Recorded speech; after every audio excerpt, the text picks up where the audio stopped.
Good afternoon, everyone. Brian Tier coming to you, pastor of Green Mountain Missionary Baptist Church here in Rutland, Vermont. Nice sunny day out there today.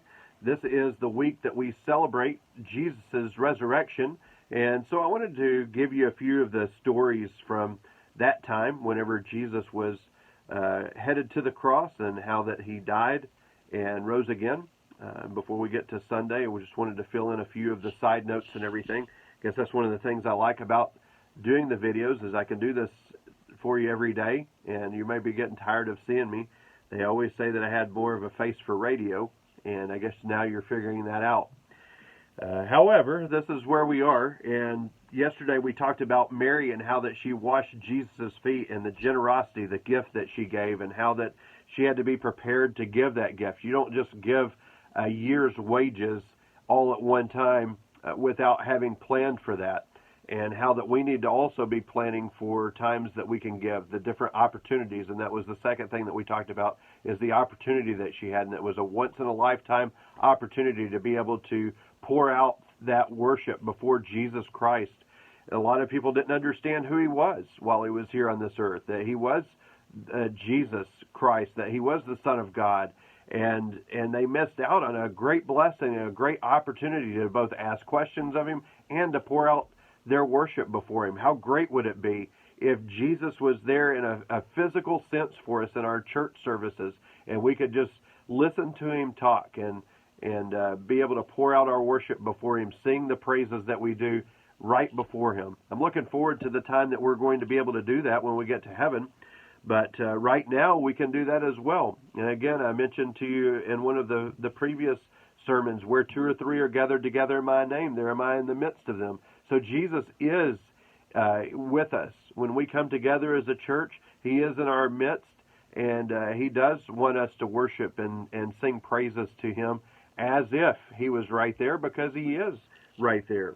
Okay, and so today I want to bring you another little not a little character, a big character in Jesus' life, and that's Simon Peter, and the part that he played. You can go back and read more about Peter, but one of the things that Peter's known for is engaging his mouth maybe a little bit before his brain, and I think that I suffer a lot from that, and Peter did too, and so I like Peter a lot because I see a lot of myself in him.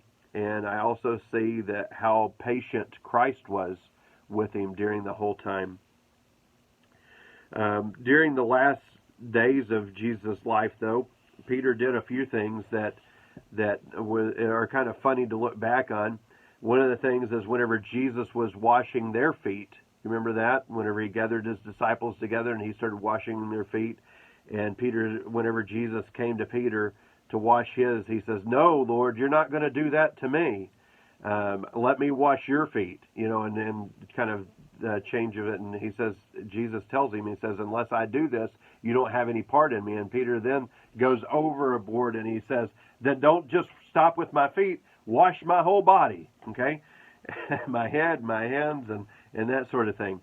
And Jesus says, "No, look, what I'm doing here is a demonstration to show you that you call me Lord, you call me Master, and you're right to do so. But if I am your Lord and Master, then you need to allow me to, and I can serve you, then you need to serve one another the same way." And so Jesus was trying to give them the example of how to serve. Okay, and so then we come to this next part when Jesus is getting ready to go to Gethsemane. And he pours out a lot of teachings in those final days, final hours before that he went to the cross. But one of the things that he told his disciples is found in John chapter 13.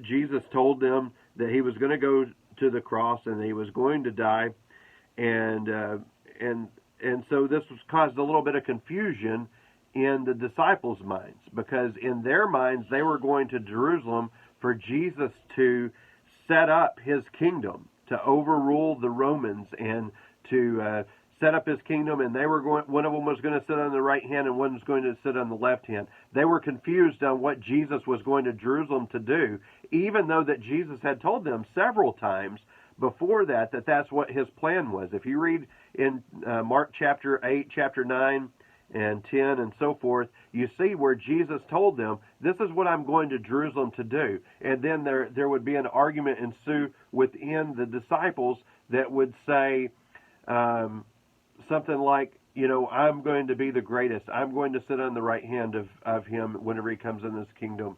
And you're going to sit on his left hand, and that sort of thing. And it caused a lot of confusion because they didn't believe the narrative the way that Jesus was telling it. Therefore, they were very thrown off by Jesus telling them that he's going to Jerusalem to die.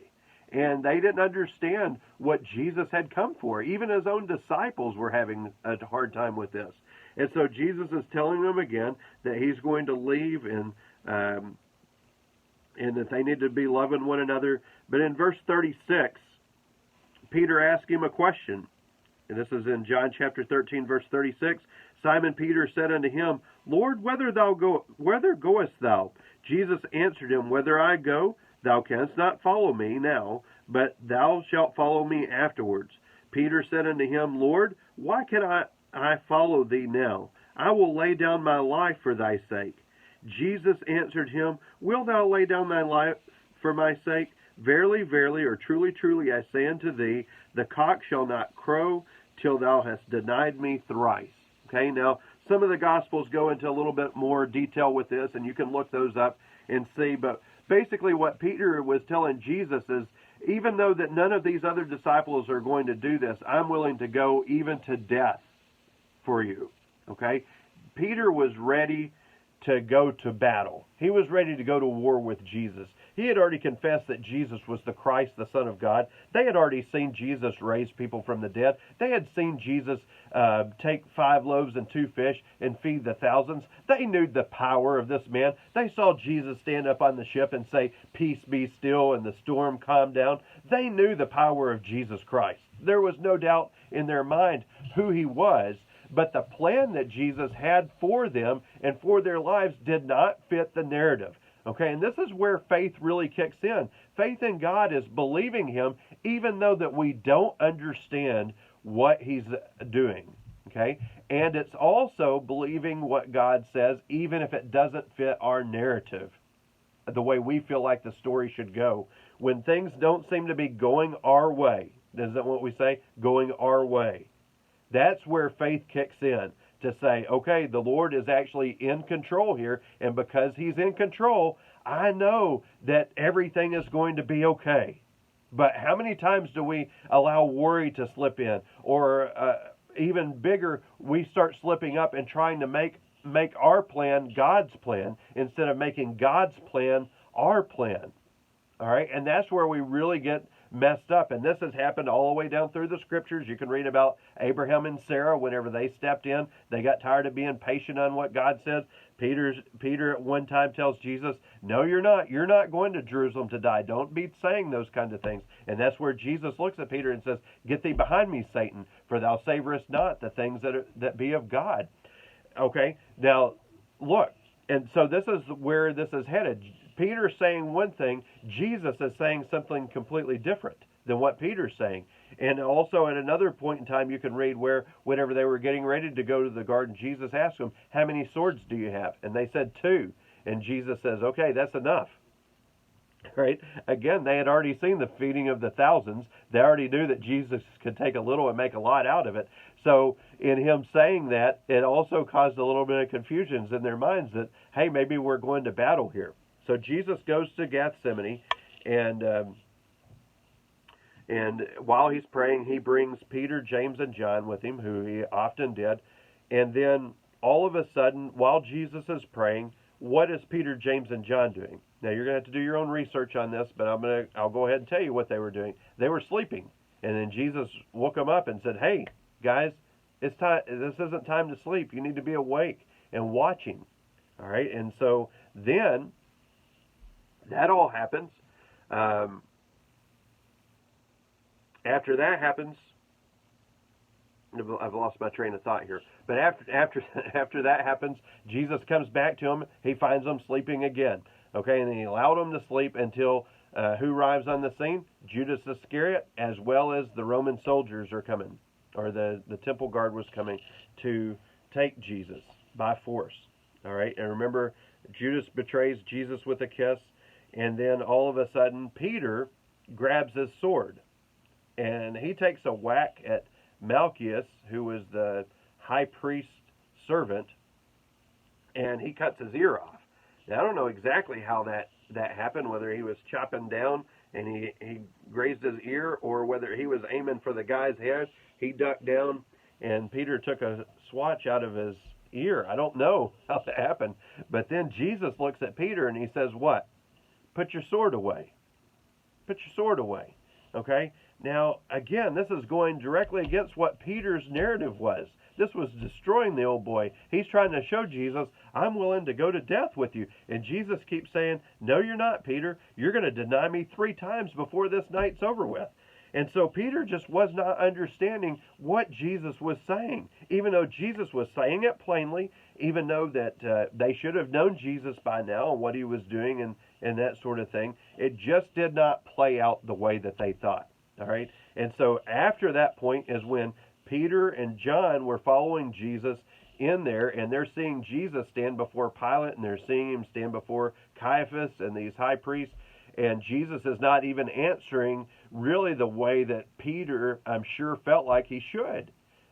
Jesus is saying, you don't have power unless I've given it to you. He's not going in there as a warrior and trying to take charge. They knew that he could call down angels. He could do all of these kinds of things. But Jesus just wasn't doing it. He wasn't playing up to what they thought that he should do. All right. However, Jesus was staying on course to what had already been predicted in the scriptures, already was going to happen. They just were not able to see it. And so that's when Peter started denying who Jesus was. They would ask Peter if he knew him, and Peter would deny it. Even he started swearing to show that he was not with this guy at all. This was not the Jesus that he thought he was following. And it really destroyed Peter to his heart for a very long time, until Jesus rose from the dead, and he had a long heart-to-heart with Peter. But I want you to see what we see here is that Peter denied Jesus because Jesus wasn't going along with Peter's narrative. And I want you to know that the course that we're taking right now, especially during this time of unknowns, I mean, we don't even know what our government might say that we need to do. I was listening to the World Health Organization, and they were talking about even dividing families up. We've got us quarantined to families right now where our families can be together. Some of these guys would like to even divide the families up. I don't know where this is going to go, where we're headed to with all of these things. And if not with this one, with the next one, what's going to be the next thing that they do? I have no idea, And sometimes our narrative goes off track. We already had plans for this month and for the end of last month. And now all of the plans are out the window, out the door, and sometimes that throws us for a little bit of a loop in our faith. Our finances are not where they were before. I can tell you from mine, I don't know how your guys are, but I can tell you when the market crashed, seeing the retirement just like fiddle away, was kind of tough. I know with a lot of people being unemployed, they're having to dig into their savings and that sort of thing. And sometimes what we go through doesn't fit with the narrative that we already had in our mind. And our faith also starts being troubled by that. But brothers and sisters, I want you to know that God is still in charge. He was not surprised by the coronavirus. He's not surprised by what we're going through. Jesus already had a map and a plan, and that's what I say. You can read in Isaiah chapter 53 and see that plan very clearly of what Jesus said that he was going to do and what happened all the way from his death to his burial. All of that was recorded right there. So there was no reason for any of them to panic or get off track of what Jesus was doing. But brothers and sisters, I want to let you know something, that God is not off track right now. He is going to use this for his honor and glory, and I know that he can. Already, I can't tell you how many of our neighbors around here that I've been able to speak to and talk to, and there's, I know within our church. There's a lot of people reaching out to other members and making phone calls and sending cards and letters and that sort of thing. And that may be a little bit off from what you were planning on doing. But let me tell you something. God has a plan on how to get us on track. And I want us to think about and pray about where God really wants us to be. And obviously the track that we were on was not where God wanted us to head to. And so now He's got us on His plan, all right? And we need to make sure that we have faith in Him and trust Him and not deny Him in any way, but uphold and say, hey, look, I don't know exactly where this is going to head. I don't know what's going to happen, but I know who does, and that is God Almighty. He has it. And so in all of this, again, what I want you to remember is that faith is believing that God has a plan, whether it's our plan or not, whether it fits with our narrative or not, we can trust in Him. And I want you to trust in Him today. Father, I thank you so much for this time that we're able to spend around your word. I thank you for people like Peter that was always willing to step out and do things for you. And he gave his life for you, Lord. And even though that he had a lapse in his faith at this point in time, we do too every once in a while. I pray that you would continue to build our faith and trust in you, that we would continue on doing what you would have us to do as Green Mountain Missionary Baptist Church, that we would not waver, but this would be a time that we would get your work done. In Jesus' name I pray. Amen.